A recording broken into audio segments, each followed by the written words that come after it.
This is the story of William Shakespeare, a man born in a small English town who went on to shape the imagination of the entire world. In 1564, in Stratford-upon-Avon, a glover's son entered a world that had no idea it was welcoming the greatest dramatist in history. There were no signs of genius carved into his cradle, no prophecy, no applause, just a boy with an education at the local grammar school and a mind that would one day give language to love, ambition, jealousy, grief, and power. At 18, he married Anne Hathaway.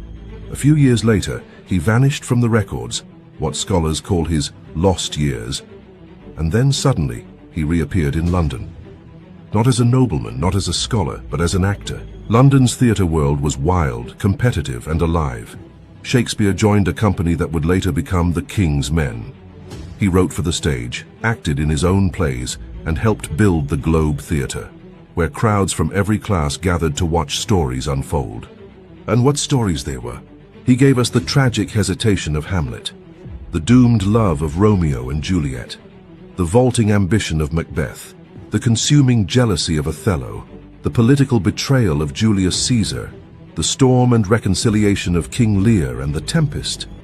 But he also gave us laughter, through A Midsummer Night's Dream, Twelfth Night, and Much Ado About Nothing, proving he understood joy as deeply as sorrow. In just over 2 decades, he wrote nearly 39 plays, 154 sonnets, and narrative poems that still pulse with life. His words shaped the English language itself. Phrases we use every day, break the ice, wild goose chase, heart of gold, echo his pen. He wrote about kings and fools, lovers and murderers, witches and warriors, but always about us. Because Shakespeare did not just write characters, he wrote human nature. He retired to Stratford and died in 1616. But death did not silence him. His works crossed oceans, centuries, languages, and cultures.